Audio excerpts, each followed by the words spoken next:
कर कृपा तेरे गुण गाऊं, कर कृपा तेरे गुण गाऊं, कर कृपा तेरे गुण गाऊं। ओ नाम का अमृत रस बरसाओ, नाम का अमृत रस बरसाओ, तेरी चरण रज माथे लगाओ, तेरी चरण रज माथे लगाओ, तेरी चरण रज माथे लगाओ। कर कृपा तेरे गुण गाऊं, कर कृपा तेरे गुण गाऊं, कर कृपा तेरे गुण गाऊं, कर कृपा तेरे गुण गाऊं। ओ डूबा रहूं मैं भक्ति में तेरी, डूबा रहूं मैं भक्ति में तेरी, ओ डूबा रहूं मैं भक्ति में तेरी, डूबा रहूं मैं भक्ति में तेरी। रहे विश्वास शक्ति में तेरी, रहे विश्वास शक्ति में तेरी, रहे विश्वास शक्ति में तेरी। कर कृपा ओ कर कृपा तेरे गुण गाऊं, कर कृपा तेरे गुण गाऊं, ओ कर कृपा तेरे गुण गाऊं, कर कृपा तेरे गुण गाऊं। ओ मन मंदिर में ज्योत जगा के, मन मंदिर में ज्योत जगा के, मन मंदिर में ज्योत जगा के, मन मंदिर में ज्योत जगा के, बैठा रहूं मैं ध्यान लगा के, बैठा रहूं मैं ध्यान लगा के, बैठा रहूं मैं ध्यान लगा के। कर कृपा ओ कर कृपा तेरे गुण गाऊं, कर कृपा तेरे गुण गाऊं, ओ कर कृपा तेरे गुण गाऊं, कर कृपा तेरे गुण गाऊं।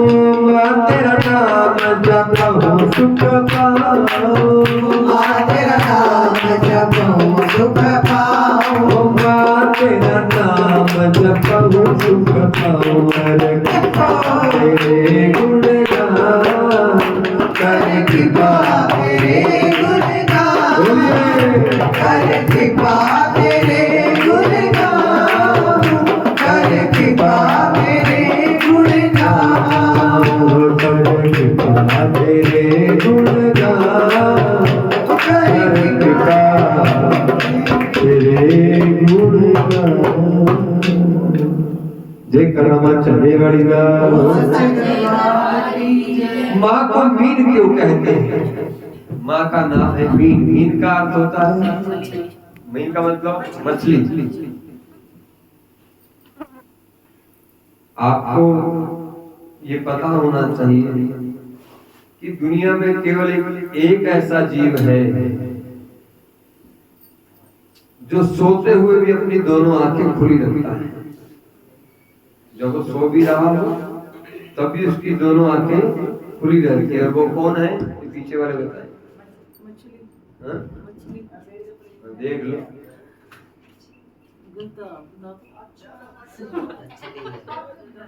गुरान जी ऐसा ना करो। कारणानी तो अपने चार कब से बैठे। हम हर बार ये चर्चा करते हैं कि जैसे मछली सोते हुए भी अपनी दोनों आंखें खुली रखती है, ऐसे ही माँ का स्वरूप है अपने बच्चों के लिए। माँ अपने भक्तों के लिए कभी भी सोती नहीं है, इसलिए माँ का नाम है मीन।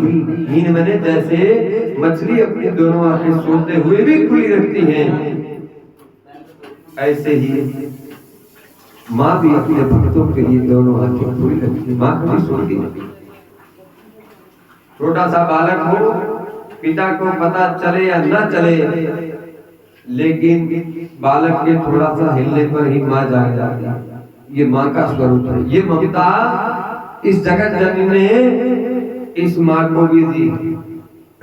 जगत जननी ने जन्म देने वाले को भी वो माता वो ममता देती है। इसलिए माँ का यह नाम पड़ा, माँ का ये नाम मीन। क्या पड़ा नाम? मीन कहा जाता है।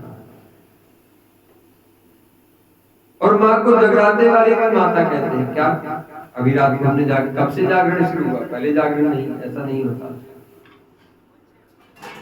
माँ वैष्णवी जब 9 वर्ष की थी, माँ वैष्णवी, वैष्णो देवी आप लोग गए हो? कोल कंदोली कौन गया? हाथ खड़ेंगे। कोल कंदोली, कोल कंदोली, बस कोल कंदोली नहीं गए हैं? इस बार गए। कोल कंदोली पहला दर्शन कोल कंदोली। कोल कंदोली में जो कि राजा रत्नाकर का राज्य और कोल कंदोली में माँ का जन्म हुआ है। जिन माँ का नाम रखा गया है वैष्णवी, इनके पिताजी हैं रत्नाकर सागर और माता का नाम है समृद्धि। जब ये 9 वर्ष की थी तो कलयुग को नियंत्रण करने के लिए तीनों महाशक्तियों ने प्रकाश को उत्पन्न किया। माँ वैष्णवी का जन्म कैसे हुआ? तीनों महाशक्तियों ने, महाकाली, महालक्ष्मी, महासरस्वती, तीनों शक्तियों ने एक होकर एक प्रकाश उत्पत्ति की और माता समृद्धि के गर्भ में उसको स्थापित कर दिया। और उस प्रकाश पुंज से ही माँ वैष्णवी का जन्म हुआ। और उस शक्ति का नाम रखा गया वैष्णवी। और हम सब की तरह माँ वैष्णवी ने भी गर्भ से जन्म लिया, परंतु त्रिकूट पर्वत पर तप करने के कारण इनका नाम वैष्णवी पड़ गया। वैष्णवी जब 9 वर्ष की हुई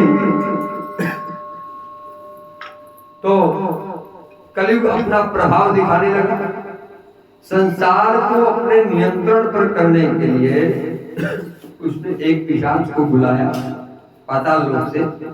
जितने भी पिशाच आदि हैं वो सब राक्षस हैं, सब पाताल लोक में रहते हैं। और पूरे राज्य को कलयुग अपने अधीन लेने का प्रयास किया। माँ वैष्णवी को इस बात का जैसे पता चला, माँ वैष्णवी ने 9 रातों तक पूरी प्रजा को माँ की कथा सुनाई, रात को जगाया। तो कलयुग ने पिशाच को बुलाया कि जिस काम के लिए मैंने तुम्हें बुलाया था तुमने तो वो किया नहीं। पिशाच ने कहा ऐसा महाराज, कलयुग महाराज, कि मैं तो रात में बलि होता हूँ। कब बलि होता हूँ? बुरे विचारधारा राक्षसी समय कब होता है? सूर्यास्त के बाद और सूर्योदय से पूरब ब्रह्म मुहूर्त को छोड़कर रात्रि काल जो है राक्षसों का है, पिशाचों का है। बोले मैं तो रात को अपना कार्य कर सकता था, लेकिन इस देवी ने इन सब प्रजाजनों को 9 रातें जगाया और 9 रात से ज्यादा मैं रह नहीं सकता। अब मैं जाऊंगा, अब मेरे को जाना पड़ेगा। 9 रात से ज्यादा मैं पृथ्वी लोक पर रह नहीं सकता और रात्रि काल में ही मैं कुछ कर सकता था और इनका मंगल करता, लेकिन अब मेरे को जाना पड़ेगा। ये सब तीनों शक्तियों को पता लगा तो तीनों शक्तियां प्रकट हुई और माँ वैष्णवी को आशीर्वाद दिया कि तुमने अपनी शक्ति से इनको जगाकर 9 रातों तक इनकी प्राणों की रक्षा की। और जगाकर कैसे किया? जगाकर। तो इसलिए आज से तेरा नाम जगराते वाली माता। बोलो जगराते वाली माता, बोलो जय माता, जय माता। तो जगराते वाली माता एक माँ का नाम है जोतोवाड़ी माँ। इनकी एक माँ वैष्णवी की एक सखी थी जिसका नाम था भारती। और भारती के पिताजी बहुत अच्छे कर्म नहीं किए तो नरकों में गए। अब वो भारती को स्वप्न में दिखाई देते हैं, पिशाच योनि भूत प्रेत बने हुए और बड़े कष्ट में हैं। वो अपनी सखी वैष्णवी से कहती हैं कि वैष्णवी मेरे पिता मुझे स्वप्न में दिखाई देते हैं, मैं उसका कल्याण उनका कल्याण कैसे कर सकता हूं, उनका कल्याण कैसे सकता हूं। माँ वैष्णवी अपनी शक्ति से भारती के घर से लेकर और विष्णु जी के मंदिर तक ज्योतों का प्रकाश कर देती है। और जैसी ज्योतों का प्रकाश भारती के घर से लेकर विष्णु मंदिर तक होता है, वो भटकती हुई आत्मा उन ज्योतों के प्रकाश से विष्णु भगवान की कृपा से ब्रह्मलोक को प्राप्त होते हैं और उनका कल्याण हो जाता है। तो माँ का नाम पड़ता है जोतावाड़ी माता। वो जोतावाड़ी माता जी तोड़ी सदाई। और हम अभी आपने जो नारियल अपने पास रखा है भेंट स्वरूप, इस नारियल में ये कब से ही हुआ, कब से ही भेंट नारियल की चढ़ने लगी। इसमें कई भक्तों की चर्चा आती है। हम भक्त मदनलाल जी की कथा तो हर बार करते हैं, नरेला के भक्त की। हाँ, नंदलाल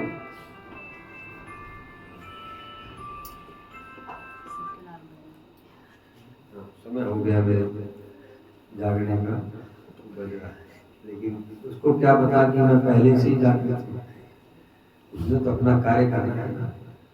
बोलो जगराते वाली माता जी तोड़ी सदा।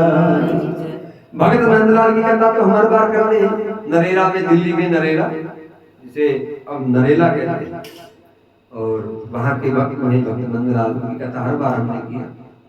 लेकिन उसके एक और रूप में दिव्य पुरुष आते हैं जिनको हम भजनों में सुनते हैं, ध्यानु भगत जी। बस उनके विषय में ज्यादा हमें समझने की जरूरत नहीं है। ध्यानु भगत ने जब माँ के दर्शन करने चाहे, जब उनकी भक्ति की परीक्षा हुई, तो ध्यानु भगत ने अपना सिर काटकर माँ के चरणों में चढ़ा दिया। ज्वाला जी आज भी ध्यानु भगत जी जो त्रिशूल हाथ में रखते थे, वो दिल्ली में आज भी आपको उसके दर्शन हो जाएंगे। ध्यानु भगत के त्रिशूल आज भी दिल्ली में मंदिर में है। उनका स्थान आज भी, वो मंदिर जिस स्वरूप की वो पूजा करते थे, आज भी उस स्थान के दर्शन हो जाएंगे, करवाएंगे आप। और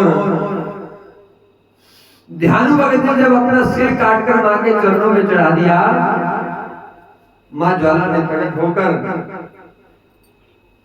ध्यानु के उस धड़ पर उस कटे हुए सिर को फिर से स्थापित कर दिया। ध्यानु भगत जय जयकार माँ की करने लगा और माँ ने आशीर्वाद दिया कि ध्यानु आज के बाद मुझे कोई भी सिर की भेंट ना चढ़ाए, मैं किसी से सिर की भेंट स्वीकार नहीं करूंगी। आज के बाद यदि मुझे कोई नारियल, जो आपका नारियल आपके हाथ में है, श्रीफल इसे कहते हैं, जब इसकी जटा को हटाओगे ना, अभी आज अष्टमी जिसने की है, कल नवमी जो करेंगे, जटाओं को हटाएंगे तो बीच में जब देखेंगे तो दो आंखें और एक नाक की तरह 3 पॉइंट अभी देख बने होंगे। वैसे जैसे एक हमारी खोपड़ी सिर का भाव रहता है, 2 आंखें और एक नाक, ऐसा ही स्वरूप आपको नारियल श्रीफल के अंदर देखने को मिलेगा।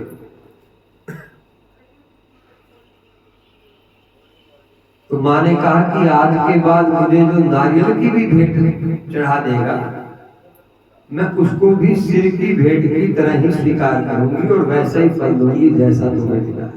बोलो जय माता दी।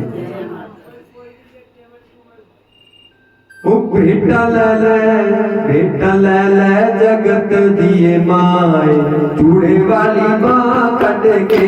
भेंटा ले जगत दिए माए, चूड़े वाली माँ कट के। ओ चूड़े वाली माँ कट के,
माए जुड़े वाली माँ कटके। ओ बेटा लगे शिव शंकर जी आए, बेटा लगे शिव शंकर जी आए। पार्वती मानो नाल आए, पार्वती नाल ले आए। बेटा करो स्वीकार जुड़े वाली माँ कटके। हो सभी बेटा करो स्वीकार जुड़े वाली माँ कटके। बेटा लगे विष्णु दिया, बेटा लगे श्री विष्णु दिया। लक्ष्मी मैया नाल आए, लक्ष्मी मैया नाल ले आए। बेटा बेटा करो स्वीकार नदी वाले हाथ कटके। सभी बेटा करो स्वीकार मेहंदी वाले हाथ कटके। बेटा ले जगत दिए माए नदी वाले हाथ कटके। बेटा ले जगत दिए माए मेहंदी वाले हाथ कटके। ओ बेटा लगे सारी संगताइया, बेटा लगे सारी संगताइया। नारियल बेटा नाल ले आया, नारियल बेटा नाल ले आया। ओ नारियल बेटा नाल ले आया, नारियल बेटा नाल ले आया। अभी बेटा करो स्वीकार मेहंदी वाले हाथ कटके। सभी बेटा करो स्वीकार मेहंदी वाले हाथ कटके। बेटा करो स्वीकार जुड़े वाली माँ कटके। हो सभी बेटा करो स्वीकार जुड़े वाली माँ कटके। बेटा ले जगत दिए माँ जुड़े वाली माँ कटके। जयकारा माँ चले वाली माँ। साचे दरबार की जय। अपने स्थान पर खड़े होकर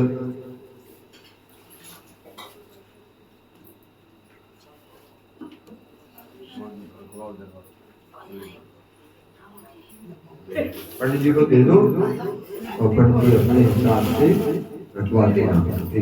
देखो अपनी जो भी इच्छा है, जो भी मनोकामना है, इस भेंट में मां को चढ़ाओ। महारानी अष्टमी की रात की आपकी भेंट को स्वीकार करे, आपकी सब मनोकामना पूर्ण करे। जैसे ध्यान की, जैसे दूसरे भक्तों की, जैसे वैसे आप सब भक्तों की करें। ऐसी माँ से प्रार्थना, माँ को भेंट प्रेम से चढ़ावे और माँ से प्रार्थना करें। हे जग जननी कृपा करना कि तेरी मेरी तोड़ निभ जाए। हे जग जननी कृपा करना कि तेरी मेरी तोड़ निभ जाए। हे जग जननी कृपा करना कि तेरी मेरी तोड़ निभ जाए। दया करना इन नैनों को, दया करना इन नैनों को, मत तेरा दर्शन हो जाए।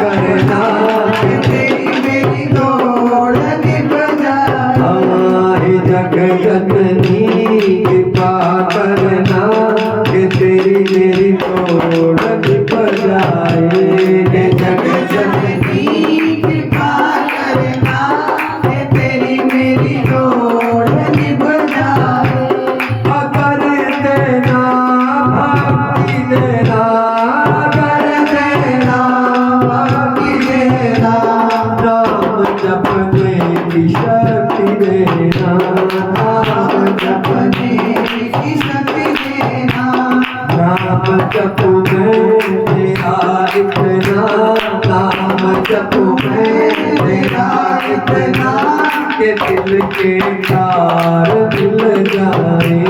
नाम जपू मैं तेरा इतना, के दिल के तार मिल जाए। दया करना नैनों को, दया करना नैनों को, तेरा दर्शन हो जाए। जग जननी कृपा करना, कि तेरी मेरी दौड़ निभ जाए। जग जननी कृपा करना, कि तेरी मेरी दौड़ निभ जाए। तेरे चरणां दे विच मैं रवां, तेरे चरनां दे विच मैं रवां। ते भुल जावे सारा जहां, ते भुल जावे सारा जहां। मस्तित रंग देना, के हो ना चढ़ पाए। मस्ती रंग देना, बेहोर रंग ना चढ़ पाए। दया करना नैनों को, दया करना नैनों को, तेरा दर्शन हो जाए। जग जननी कृपा करना, कि तेरी मेरी दौड़ निभ जाए। जब देखूं मुख तेरा, मैं जब देखूं मुख तेरा, जब देखूं मुख तेरा, मैं जब देखूं मुख तेरा, भूल जाऊं मैं दुख मेरा, भूल जाऊं मैं दुख मेरा, भूल जाऊं मैं दुख मेरा, भूल जाऊं मैं दुख मेरा। समुख मेरे प्रगट होना, समुख मेरे प्रकट होना, समुख मेरे प्रगट होना, मेरे प्रकट होना, अब तेरा लाल बुलाए। समुख तेरे प्रकट होना, कि तेरा लाल बुलाए। दया करना नैनों को, दया करना नैनों को, तेरा दर्शन हो जाए। जग जननी कृपा करना, कि तेरी मेरी दौड़ निभ जाए। जग जननी कृपा करना, कि तेरी मेरी दौड़ निभ जाए। शायद ऐसी प्रार्थना ध्यान देने की भक्त नंदलाल ने की, तो माँ प्रकट हुई और प्रकट होकर माँ ने कहा कि आज के बाद मैं नारियल की भेंट को ही भक्त के शीश की भेंट के स्वरूप में स्वीकार करूंगी। उस दिन से माँ को नारियल के लिए श्रीफल की भेंट करने लगी। अब तारा रानी जिसकी कथा के बिना कोई भी जाकर संपन्न नहीं होता, संपूर्ण नहीं होता, उसको प्रारंभ करते हैं। देख करामात चढ़े वाली दा ओम सच्चे दरबार की जय। आओ भक्तों तुम्हें सुनाओ कथा में तारा रानी की। पहले सच्चे मन से बोलो जय दुर्गे महारानी की, जय दुर्गे महारानी की, जय दुर्गे महारानी की, जय दुर्गे महारानी की। आओ भक्तों तुम्हें सुनाओ कथा में तारा रानी की। वही पल जो हुई इस जग में माँ दुर्गे महारानी की। माँ दुर्गे महारानी की, माँ दुर्गे महारानी की। ये प्रसंग है भक्ति से भरा, श्रद्धा और सच्चाई का। इसके बिना न पूर्ण होवे जगत जगराता महामारी का, जगराता महामारी का, जगराता महामारी का। एक तारा एक रुकमण दोनों ही माँ की पुजारिण। एक तारा एक रुकमण दोनों ही माँ की पुजारिण। अंतर क्या दोनों ही बहनों में बोलो ना। एक राज दुलारी एक भाग्य की मारी हो। एक राज दुलारी एक भाग्य की मारी। जय जय माँ एक राज दुलारी एक भाग्य की मारी। आज तारा रानी की कथा में पूरा ध्यान देंगे। ध्यान तो आप पहले भी देते थे, लेकिन आज जब पूर्ण हो जाएगी कथा तो आपसे प्रश्न पूछेंगे और उन प्रश्नों में जो भी उत्तर सही देगा उनको शक्ति के प्रश्न देने से भगवान शिव का प्रसाद, रुद्राक्ष का प्रसाद दिया जाएगा जिसका सही उत्तर होगा। और चिंता न करें, जितने बैठे हैं सबको भी अलग से प्रसाद ऐसा दिया जाएगा कि आपको जागरण। वो प्रसाद जो वो देगी वो तो क्या बात है, उसका तो बराबरी वो तो दुनिया में और कोई दे नहीं सकता। लेकिन सारी रात बैठे हो, अब मैं भूल भी जाऊं तो मुझसे लेके जाए कहना क्या था। मैंने सोचा है आप प्रसाद दे कर देंगे। बोलो जय माता। एक तारा एक रुकमण दोनों ही माँ की पुजारिण। एक तारा एक रुकमण दोनों ही माँ की पुजारिण। ओ अंतर क्या दोनों ही बहनों में बोलो। एक राज दुलारी एक भाग्य की मारी हो। एक राज दुलारी एक भाग्य की मारी। राजा सफल महाप्रतापी प्रजा को खुश रखते थे। ना संतान होने के कारण दुख की आग में जलते थे। दुख की आग में जलते थे। दुख की आग में जलते थे। राजा सफल जिनके कोई संतान नहीं थी, राजपाट खजाने भरपूर, लेकिन जिसके घर संतान ना। दुखी कौन है?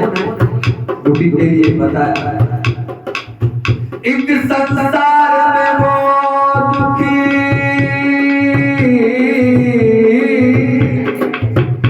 जिस घर में न कोई बाल होवे। एक संसार में वो दुखी बाल होवे ना आज्ञाकार होवे। बाल होवे ना आज्ञाकार होवे।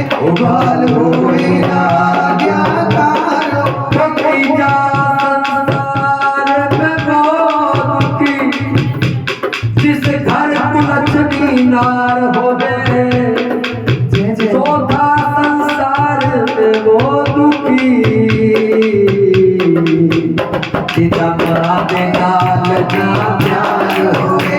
सीता माँ के लाल ना प्यार होवे। सीता माँ के लाल ना प्यार होवे। सीता माँ के लाल ना प्यार होवे। किसी विद्वान ने कह दिया कि राजा माँ के जागरण में जा, जहाँ कहीं अष्टमी का जागरण होता उस दरबार में जाकर सारी रात माँ का गुणगान करना और माँ से जो मांग लोगे वो अष्टमी की रात तुम्हें मिल जाएगा। सारी रात जागरण में बैठे दोनों पति पत्नी और वहां उनके भाव को देखकर भेंट चल रही है। ओ मेरी गोदी में खेले लाल माँ, बेटी हो या बेटा, ओ मेरी गोदी में खेले लाल माँ, बेटी हो या बेटा, मेरी गोदी में खेले लाल माँ, बेटी हो या बेटा, ओ मेरी गोदी में खेले लाल माँ, बेटी हो या बेटा। ओ मेरी झोली में, ओ मेरी झोली में, मेरी झोली में कुछ तो डालना, बेटी हो या बेटा, ओ मेरी झोली में कुछ तो डालना, बेटी हो या बेटा। ऐसे सारी रात माँ के गुणगान में निकली। सुबह भजन जगराता जब संपूर्ण हुआ, राजा अपनी रानी के साथ आकर विश्राम कक्ष में विश्राम करने लगे और विश्राम करते रात्रि में माँ का स्वप्न आ गया। उस रात सपने में दुर्गा माँ खुद ही आई थी, दोनों ने ही रो रो करके माँ को व्यथा सुनाई थी। हाँ, माँ को व्यथा सुनाई थी, हाँ, माँ को व्यथा सुनाई थी। हाँ, श्रद्धा देख दोनों की माँ ने उनका कल्याण किया, तो कन्याधर होगी तेरे, माँ ने यह वरदान दिया, माँ ने ये वरदान दिया, ओ माँ ने ये वरदान दिया। ओ युगों युगों तक अमर रहेगी दोनों इस संसार में, भरे रहेंगे तेरे भंडार, मान होगा दरबार में, तेरा मान होगा दरबार में, तेरा मान होगा दरबार में।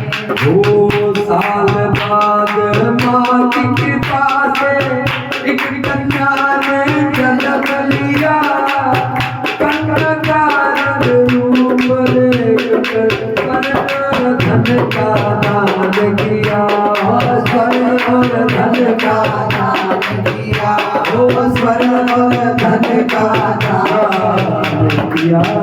ऐसे माँ की कृपा हुई। राजा को स्वप्न में माँ ने दर्शन दिए और एक सेब फल माँ ने स्वप्न में ही दिया है। थोड़ा थोड़ा स्वर्ण एक फल का दान दिया। हाँ, बने रहेंगे। सेब के फल का माँ ने स्वप्न में ही राजा को दान दिया और कहा, बेटा ये अपनी पत्नी को खिला देना, ये प्रसाद है, ये तेरी पत्नी जब खा लेगी तो तेरे 2 कन्या संतान, एक नहीं 2 कन्या संतान होगी, वो भी साधारण नहीं होगी, उसके नाम से दुनिया तुम्हें याद करेगी, सामान्य नहीं होगी वो सुखा। राजा को एकदम जाग खुली। राजा को लगा कि शायद मेरा स्वप्न ही था, लेकिन जैसे अपने झोली में देखी, क्योंकि झोली में फल डाला था ना सेब, जैसे अपने झोली को निहारा तो चमत्कार हो गया, झोली में सेब का फल। स्वप्न तो झूठा हो सकता है, ये सेब का फल कहां से आया? राजा ने अपनी पत्नी को सब बात बताई और माँ की कृपा से 1 साल बाद उनके यहाँ कन्या का जन्म हुआ।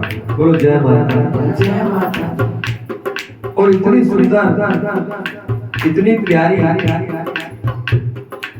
और उसके आने से चारों दिशाओं में ऐसा भक्ति भाव का माहौल हो गया कि सबके मुंह से भगवान का नाम का उच्चारण होने लगा। बोलो जय माता। राजा को लगा कि ये साधारण कन्या नहीं है, और माँ ने जो आशीर्वाद दिया था वो पहली बात उनकी सत्य हो गई। माँ की कृपा से भंडार खोल दिए और सोने चांदी का दान करने लगे और ब्राह्मणों को बुलाया, को बुलाया।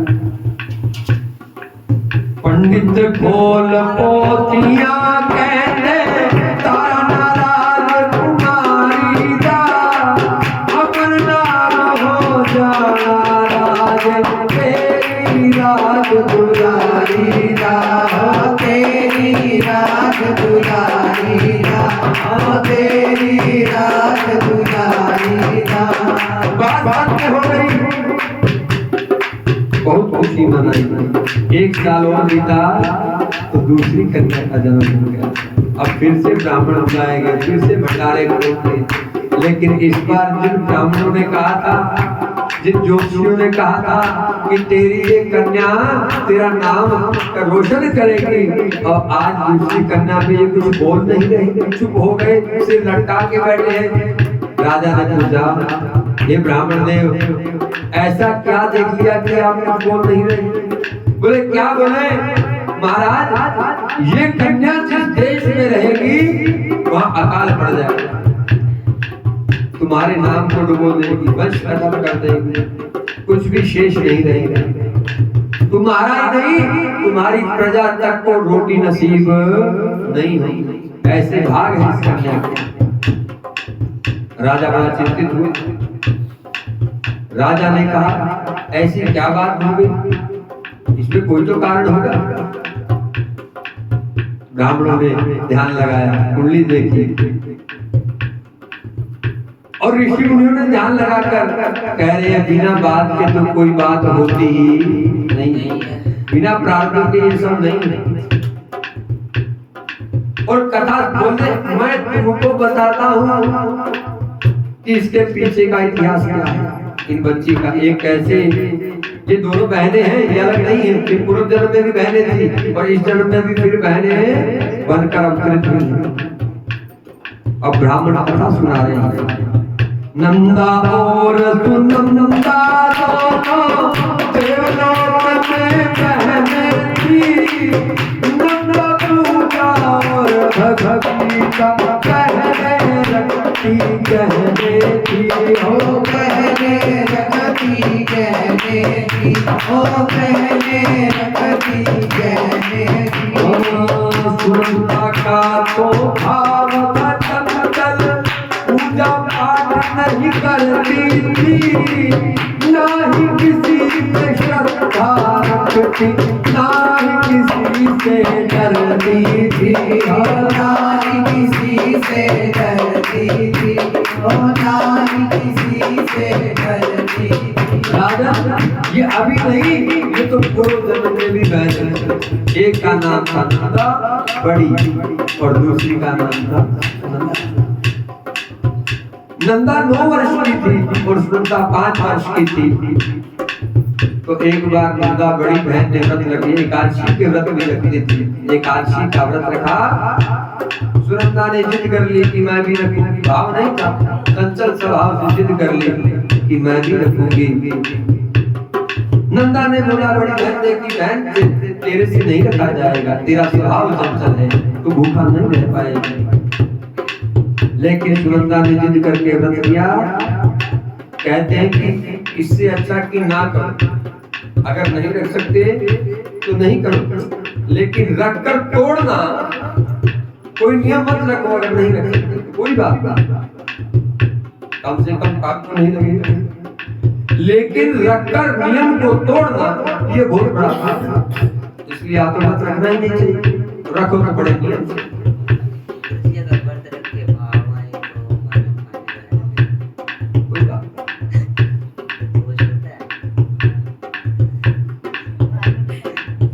बोले शंकर भगवान की।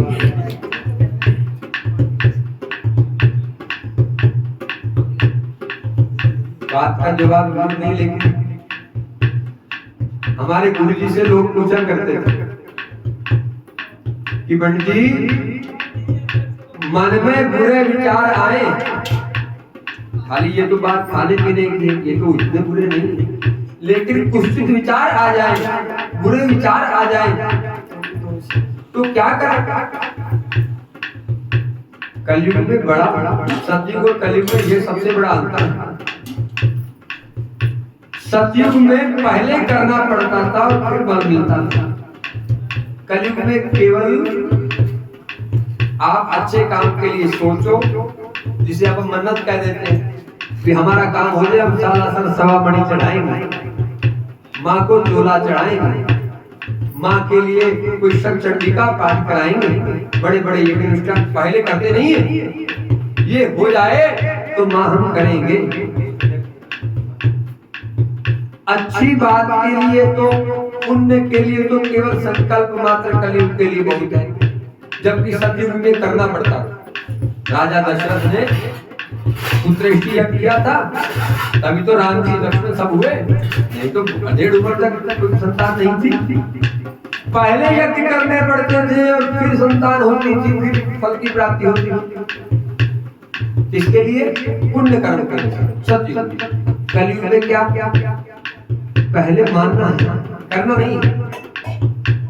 पहले खाली संकल्प लिया, हे प्रभु मेरा ये काम हो जाए, मैं तेरे लिए ये करूंगा, तो काम होने के बाद करते हैं। लेकिन पाप के लिए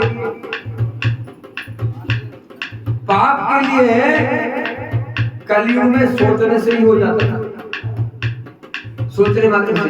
सतयुग में सोचने मात्र से, सतयुग में सोचने मात्र से। लेकिन कलयुग में तब तक नहीं माना जाता जब तक आप करना सोचने से नहीं। मानसिक पाप होता है लेकिन कलयुग में उसे नहीं माना। क्यों? कलयुग का यही विशेषता है कि पुण्य तो बिना किए मिल जाता है और पाप करने पर ही होगा, पाप सोचने से नहीं होता। और हमारे गुरु जी कहते थे कि एक बात बताओ, उनका जवाब बड़ा अच्छा लगा मुझे, आज तक याद है। जब प्रश्न किया ना कि बुरे बुरे विचार आते हैं, गुरु जी क्या करें? व्रत रख के भी आते हैं, कई बार मंदिर में भी आते हैं, कई बार धार्मिक स्थान पे भी आते हैं, क्या करें? गुरु जी ने कहा एक बात बताओ। बोले एक बात बताओ कि तुम्हें ये दाढ़ी शेव आती है? बोले हाँ। बोले क्या करते हो?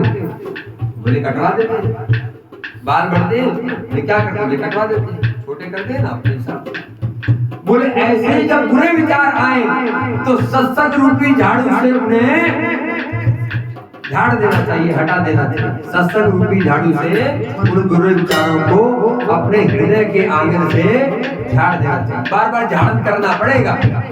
बोले तुम तो गृहस्थी हो, बोले हम संत हैं, हम फिर भी कहते हैं कि संतों के मन में भी बुरे विचार आते हैं। आज आपके मन है, मन चंचल है, लेकिन उसका मतलब ये नहीं कि वो पाप हो गया। पाप तब तक नहीं होगा जब तक आप उसे करते हैं।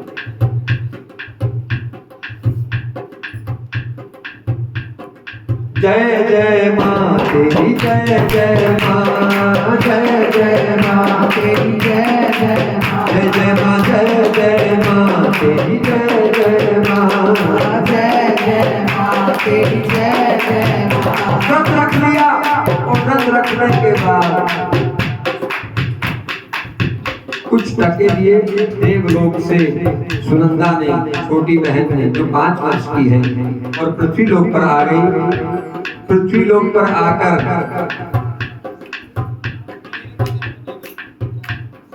जैसे फल की दुकान पर गई, फल की दुकान बंद थी, साथ में मांस की दुकान थी। मन चंचल हुआ, मांस खरीदकर मांस खाने लगी, क्योंकि छोटी है और चंचल भी है। स्वभाव में नियम भक्ति नहीं है। पीछे से नंदा को चिंता हुई कि छोटी है, चंचल है, कहीं गलती ना कर दे। पीछे से जैसे संभालने के लिए आई, देखा छोटी बहन मांस का टुकड़ा खा रही है व्रत रखने के बाद, और वो भी मांस। नंदा को बड़ा क्रोध आया और श्राप दे दिया कि तुझे मांस इतना प्रिय है, वो भी व्रत में तूने मांस खाया। जा तेरे को छिपकली की योनि में जन्म हो और तू कीट पतंगों को खाएगी। तूने मांस खाया। बनेगी छिपकली अगले जन्म में, ये मेरा है श्राप तुझे। बनेगी छिपकली अगले जन्म में, ये मेरा है श्राप तुझे। तुझको एक दिन ले डूबेगा, तेरा किया ये पाप तुझे। हाँ तेरा किया ये पाप तुझे। के किया ये पाप तुझे अगले जन्म तो मेरे नंदा ने राजा तेरे घर में जन्म लिया अगले जन्म में नंदा ने राजा तेरे घर में जन्म लिया कुंडली रे कन्या की तारा थाना मैया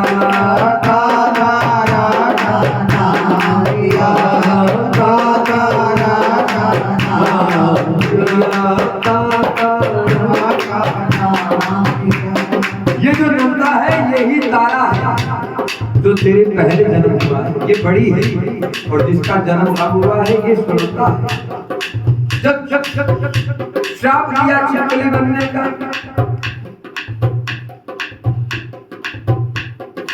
जन्म हो गया छिपकली की योनि में। और हिमाचल में नगर कोट में एक पेड़ पर छिपकली के रूप में अवतरित हुई, एक वृक्ष पर, जहाँ पांडवों ने आज भी वो मंदिर आज भी है, जहाँ एक दिन और एक रात में पूरा मंदिर माँ का बना दिया। बोलो जय माता। यज्ञ किया, सबको बुलाया, दुर्वासा जी को बुलाना भूल गए। अब दुर्वासा जी मिनट में श्राप और नहीं बुलाया। योगी थे, तपस्वी थे। दुर्वासा जी को बड़ा क्रोध आया, यज्ञ करने लगे। अब यज्ञ हुआ तो यज्ञ में भंडारा भी बनने लगा। भंडारा बना, भंडारे में खीर बन गई, हलवा बन रहा, सब बन गया। अब एक जगह जहाँ खीर बन रही है वहां उस पेड़ पर वो छिपकली बनी सुनंदा बैठी और देख रही माँ की लीला।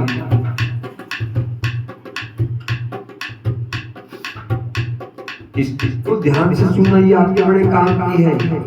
ये महिलाओं के बहुत काम की, और जो हाउस वाइफ है उनके तो बहुत ही काम की। खीर बन रही है, छिपकली ऊपर बैठी देख रही है यज्ञ को। और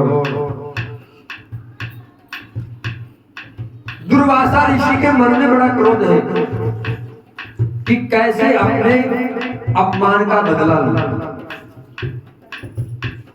रूप बदला है, बाज का रूप बनाया है और बाज का रूप बनाकर एक सांप का पिंजर उठाया और आकाश में उड़ चले। और उड़ते उड़ते उस स्थान पर आगे जहाँ भंडारा बन रहा है, और भंडारे में भी जहाँ खीर बन रही है उसके ऊपर आकर विचार बनाया कि इस सांप के पिंजर को इस खीर में डाल दिया। देखा वो जो बना रहा है, खीर बनाने वाला कोई तो रहा हो, कोई भंडारी रहा हो, कोई कोठारी रहा हो,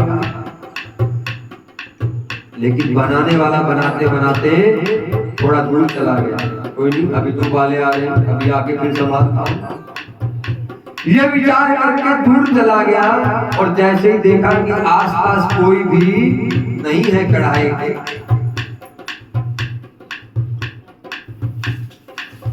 तो उस पिंजर को, उस खीर के कढ़ाई को छोड़ दिया। बोलो जय माता दी। अब उसके हिसाब से तो कोई नहीं देख रहा। जाको राखे साइया मार सके ना तो बाल न पाका कर सके, वो जग बैरी हो, जो जग बैरी हो, साधो जो जग बैरी हो। उसकी निगाह सीधी हो तो संसार एक तरफ हो जाए और हम अकेले रह जाएं, फिर भी हमारा कोई कुछ बिगाड़ नहीं सकता। उसकी निगाह सीधी हो, संभली हो। इसमें दो कथा आती है, एक तो दुर्वासा ऋषि की आती है और एक गुरु घोष जो इस यज्ञ को करा रहे हैं उनका एक चेला है। उस चेले ने चिमटे से गौ को मारा है और गुरु जी ने उस चेले को अपने आश्रम से निकाल दिया है। कल्प भेद से, क्योंकि हम कल्प भेद क्या होता है, ये सतयुग, त्रेता, द्वापर और कलयुग, ये पहली बार नहीं आया। ये जाने कितनी बार आया, कितनी बार गया, एक कल्प में कितनी बार आया गया। ऐसी कल्प भेद से कथा भी भिन्न भिन्न हो जाती है। एक कल्प एक कथा में गुरु घोष के चेले ने भी गाय का अपमान किया, उसको मारा तो गुरु जी ने निकाल दिया। तो अपने अपमान का बदला लेने के लिए वो चेला भी ये सांप का ऐसा पिंजर डाल रहा है, ऐसी कथा भी आती है। बोलो जय माता। कहते हैं किस किस को नहीं मारना चाहिए जीवन में कभी हाथ। आखी होई सयाण अधी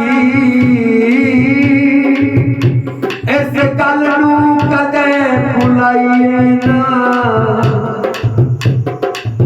इस श्री धरती गऊ ते ब्राह्मण उते कदे भी हाथ उठाइए ना, कदे भी हाथ उठाइए ना, कदे भी हाथ उठाइए ना। तो गुरु घोष के चेले ने उस मरे हुए सांप को उस कढ़ाई में, खीर के कढ़ाई में डाल दिया। लेकिन उसको क्या पता कि वो छिपकली जो सुनंदा है वो सब देख रहे। और जब देखा कि उसकी आंखों के सामने वो पिंजर, वो पक्षी उस खीर के कढ़ाई में डाल गया। अब उसके मन में विचार किया कि मैं तो अपने पहले पापों को भोग रही हूँ जो छिपकली योनि में हूँ, और यदि आज मैंने फिर कुछ ना किया तो इन सब ऋषि मुनियों की हत्या का पाप भी मेरे सिर पर होगा। क्यों? क्योंकि छिपकली ने पाप नहीं किया, लेकिन पाप को देखना भी पाप ही होता है। पाप करना पाप नहीं होता, पाप को देखना भी पाप।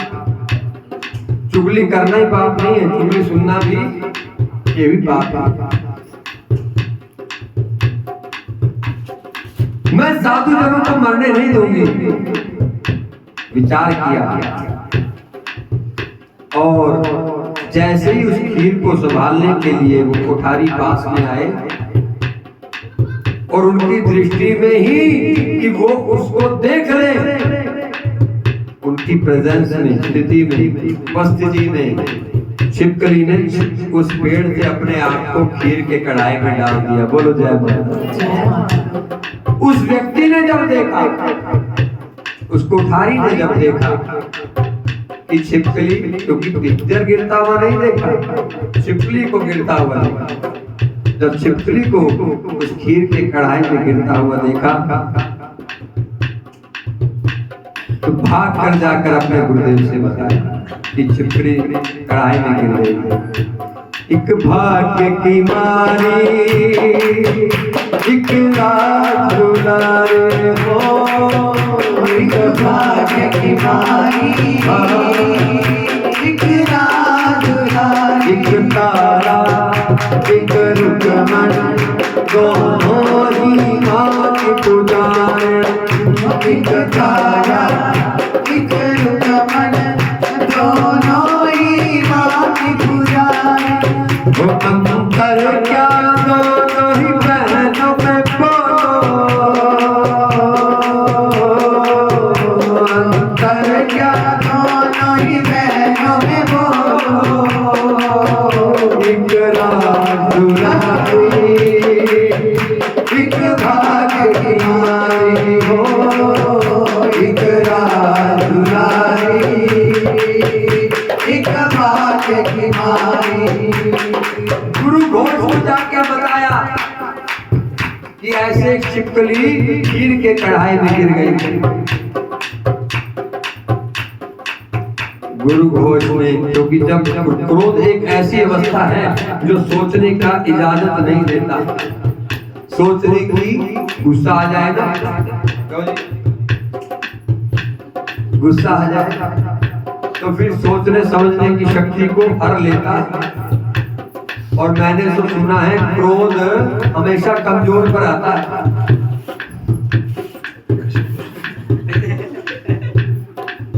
हाँ, देखो, अपने से ज्यादा बलवान हो, अपने से ज्यादा धनवान हो, तो उसमें क्रोध कोई करता है? मतलब ही नहीं। अच्छा भी करते, हाँ बाबूजी, हाथ जोड़कर सामने खड़े हो गए, और अपने इस कमजोर को पता नहीं क्या क्या सुना दिया। क्रोध बड़ा चतुर है, या ये कह लो व्यक्ति बड़ा चतुर है। किस पर क्रोध आना है, किस पर नहीं आना। ये दुर्वासा थोड़ी है भगवान श्री कृष्ण पर भी क्रोध करते, वो दुर्वासा ही कर सकते, लेकिन उनका क्रोध तब का क्रोध है, और हमारा क्रोध खाली अहंकार, कोई मतलब नहीं बनी। हमारे क्रोध में न तप है न जप है, कुछ है, तब का क्रोध हो भी बात। क्रोध में आ गए और क्रोध में आकर श्राप दे दिया कि जो छिपकली ने हमारे भंडारे को, हमारे यज्ञ को खराब किया, भ्रष्ट किया, नष्ट किया, वो छिपकली अगले जन्म में नीचों के कुल में जाएगा। नीच कुल में उसका जन्म होगा। सोच महाराज जी खीर का क्या करें? बोले खीर को दूर जंगल में ले जाकर मिट्टी खोदकर, गड्ढा खोदकर उस गड्ढे में दबाकर मिट्टी से भर दो, ताकि कोई पशु पक्षी भी ना खा ले, कोई पशु पक्षी ना मर जाए उसको खा गड्ढा खोद के दबा दो।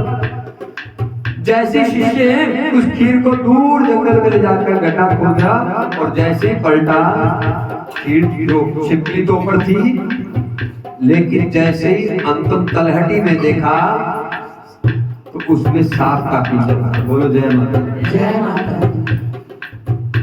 शिष्यों ने फिर आके महाराज जी उसमें छिपकली नहीं, उसमें तो सांप का पिंजर भी था।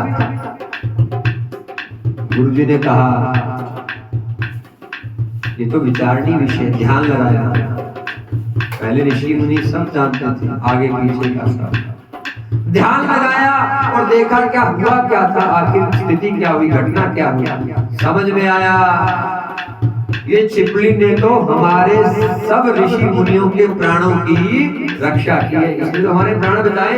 और बल्कि मैं इसको क्रोध में आकर मैंने उल्टा इसको श्राप दे दिया। देखो इसी तो कहते हैं एक राज दुलारी, एक भाग्य की मारी हो, एक राज दुलारी, एक भाग्य की मारी।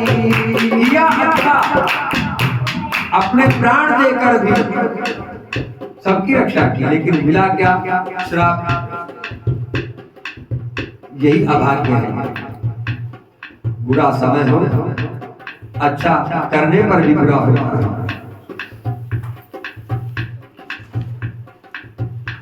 ऋषि ने कहा कि जैसे कमान से निकला हुआ तीर और मुख से निकला हुआ शब्द वापिस नहीं आता, आता है क्या? दूसरा शब्द आ जाता है, सॉरी। जो पहले शब्द बोला वो नहीं आता, वो तो निकल गया। जो तीर छूट गया तो छूट गया, और दूसरा शब्द जरूर आ सकता है। श्राप मुख से निकल गया, अब इसको तो वापिस ले नहीं सकता, लेकिन या इतना आशीर्वाद देता हूँ कि तेरा जन्म तो राजा के घर होगा। बोलो जय माता। जय माता। बाद वाली बात तो छुट्टी नहीं हो सकती कि तेरा पालन पोषण नीच में होगा, नीच कुल में होगा, भीलों के यहाँ होगा, लेकिन इतना आशीर्वाद देता हूँ कि जन्म तेरा राजा के यहाँ होगा, और भक्ति तुझे मिलेगी। क्या भक्ति मिलेगी? माँ की कृपा मिलेगी। इसने तो कर प्राण न्योछावर, सबके प्राण बचाए हैं, दुर्वासा की चाल है, हम समझ अब पाए हैं, अब समझ हम पाए हैं, अब समझ हम पाए हैं। वो शब हमारा हल नहीं सकता, कोई तो हल निकालेंगे। शब हमारा चल नहीं सकता, कोई तो हल निकालेंगे।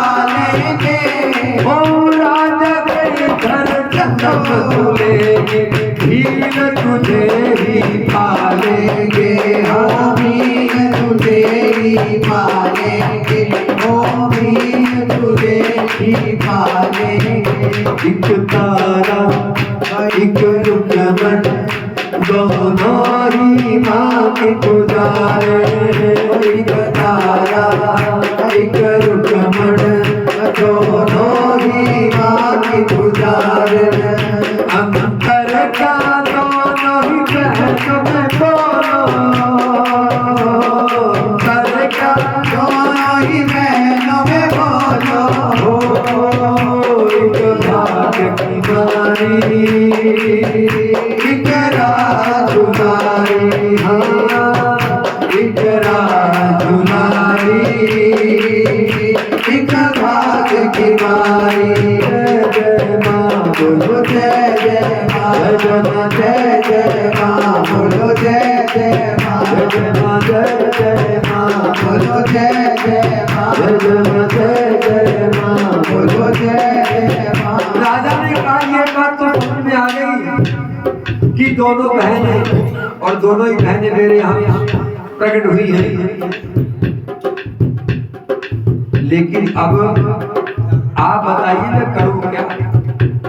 आपने तो कह दिया जो पहली कन्या है वो तो तारा है, वो तो नाम रोशन करेगी, प्रजा को भी कोई कमी नहीं रहेगी, राज्य भंडार भरपूर रहेगा, लेकिन इस छोटी सी बच्ची को मैं कैसे छोड़ दूं? ब्राह्मणों ने कहा कि ये तो पूर्व जन्म से निश्चित हो गया है कि इसका जन्म तो राजा के होना था, लेकिन इसका पालन पोषण भीलों के यहाँ। ये तुम्हारे हाथ में नहीं, ये तो विधि ने लिख दिया, इसके प्रारंभ में लिखा। राजा ने कहा कि मुझे अपनी चिंता नहीं है कि मेरे पास कुछ ना रहे, राजपाट ना रहे, मैं अपनी बच्ची को थोड़ी छोड़ दूंगा। लेकिन ऋषियों ने कहा, ब्राह्मणों ने कहा कि राजन तेरा ही नहीं तेरी प्रजा के पास भी कुछ नहीं है। तो राजा के नेत्रों से आंसू आ गए, आंसू छलक पड़े। राजा ने कहा कि एक राजा का धर्म है कि अपने बच्चे से भी ज्यादा अपनी प्रजा को संतान माने। एक सच्चे राजा का धर्म है कि अपने बच्चों से भी ज्यादा अपनी प्रजा का ध्यान करे। अगर मेरा जाने से भी ये मेरे पास रहती तो मैं इसको रखता, लेकिन यदि आप कहते हो कि मेरी प्रजा भी भूख मरेगी, अकाल पड़ेगा, तो मैं दूसरा काम क्या करूं? ब्राह्मणों ने कहा कि इसका जो भाग्य लिखा है वो तुम बदल नहीं सकते। एक लकड़ी का संदूक बनाओ, उस संदूक में इसे रखो और इसके साथ सोना हीरे जवाहरात भी रख दो, ताकि जो भी जहाँ जिसको भी ये मिले इसके पालन पोषण के लिए उसको बहुत हो जाएगा। बोलो जय माता। लेकिन आप धन दौलत कितना भी दे दो, मैं हमेशा कहता हूँ पूत कपूत तो क्यों धन संचय, पूत सपूत तो क्यों धन संचय, पूत सपूत तो क्यों धन संचय, हाँ पूत सपूत तो क्यों धन संचय। पूत यदि पुत्र यदि कपूत निकल आएगा तो जुड़ा हुआ धन निकाल देगा, दिनों में निकाल देगा, दिनों में, घंटों में, वर्षों की कमाई, पीढ़ियों की कमाई दिनों में निकाल देगा। और पूत यदि सपूत निकल गया, सपुत्र हो गया, तो पता नहीं 7 पीढ़ी का बना के रख जाएगा। पूत कपूत तो क्यों धन संचय। और किस्मत का, जो किस्मत में मिलना है वो अपने का मिलता है, मिला हुआ नहीं मिलता। माता पिता का धन हम भोग पाएंगे जरूरी नहीं है, पता नहीं, पिता ने दिया जरूर है, यहाँ पे आगे देखना क्या होता है। संदूक बनाया, हीरे द्वारा चारों तरफ रख दिए, बीच में कन्या को रखा है और गंगा जी के किनारे जाकर हाथ में रखे कितनी देर उसको निहार रहा, हिम्मत नहीं हो रही है कि गंगा जी में बहा दे, और उस बेटी से कह रहा है जा बेटी जा रक्षा तेरी मशेरा वाली आप रे जब दीना रक्षा तेरी मशेरा वाली आप रे जो भी तूने पाए मशेरा वाली माफ करे मशेरा वाली माफ करे ओ मशेरा वाली माफ करे। ओ गंगा मैया इस बेटी को अच्छी जगह पहुंचा देना कन्या करती तेरे हाथ छाती से लगा लेना तू छाती से लगा लेना तू छाती से लगा लेना।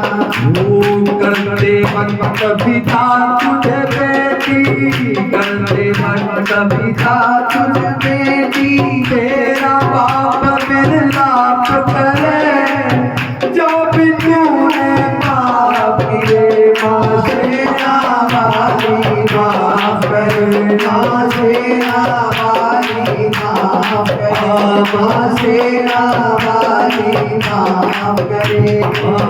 जब की जा रक्षा तेरी जब की जा रक्षा तेरी माशेरा वाली आप करे जो भी तूने पाप किए माशेरा वाली माफ करे माशेरा वाली माफ करे।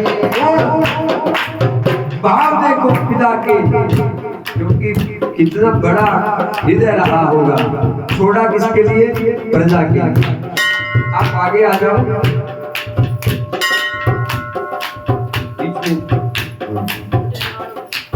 दे न सका तुझे प्यार में बेटी दे न सका तुझे प्यार में बेटी मन में अफसोस है क्योंकि जो कितना मन होता है चाहे बेटा हो या बेटी उसको लाड माँ बाप जानते हैं।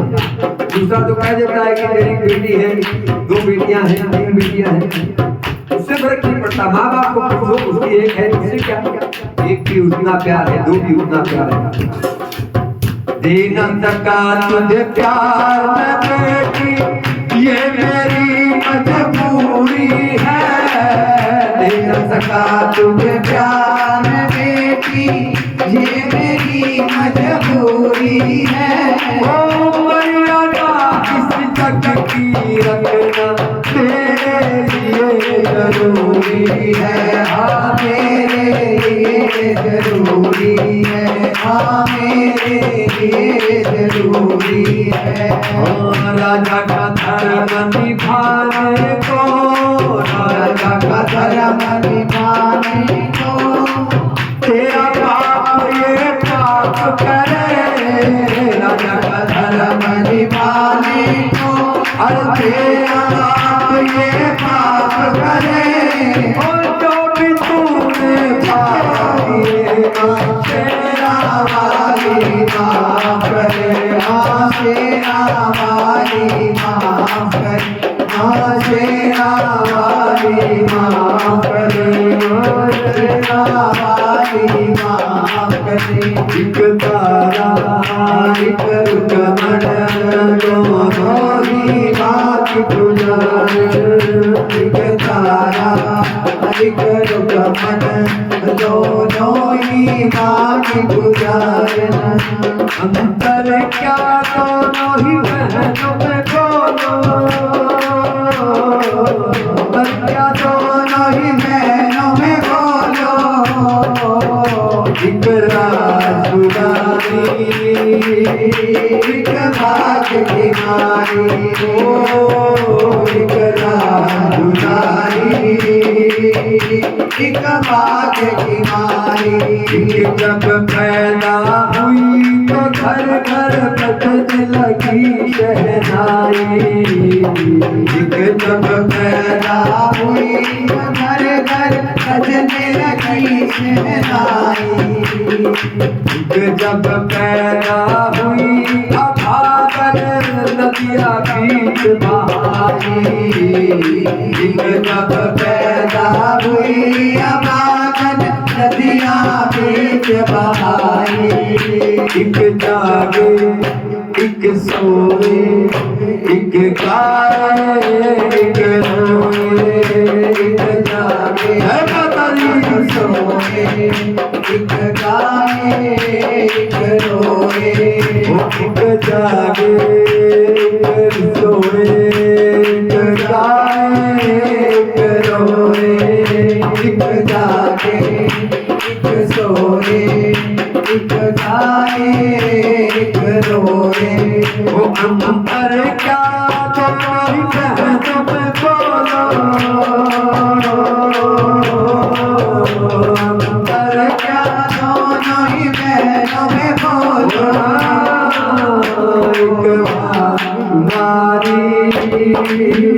एक राजुलारी एक राजुलारी एक भाग्य की मारी। एक राजुलारी एक भाग्य की मारी। एक राजुलारी एक भाग्य की मारी। चल रहा है। कितने मन से उस पिता का मन क्या होगा जिसने अपनी नवजात बच्ची को गंगा के प्रवाह में बहा दिया। उस पिता का हृदय क्या होगा। लेकिन वो खाली पिता नहीं है, वो राजा भी है। राजा का प्रजा बड़ी है, अपना बालक बाद में है, प्रजा बहा दिया। धन साथ में बहुत दिया है। देखिए धन दो तरह से आता है।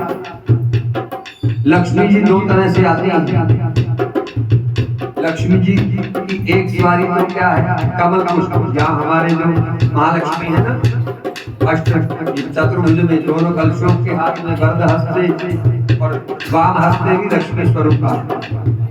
इनके नीचे कमल का आसन, इनका कमल का आसन, स्थिर आसन। एक लक्ष्मी जी आती है उल्लू पर चढ़। जो गलत धंधों से किसी के मन को दुखाकर, किसी को लूट पाट करके बुरे ढंग से बुरे तरीकों से धन कमाते हैं।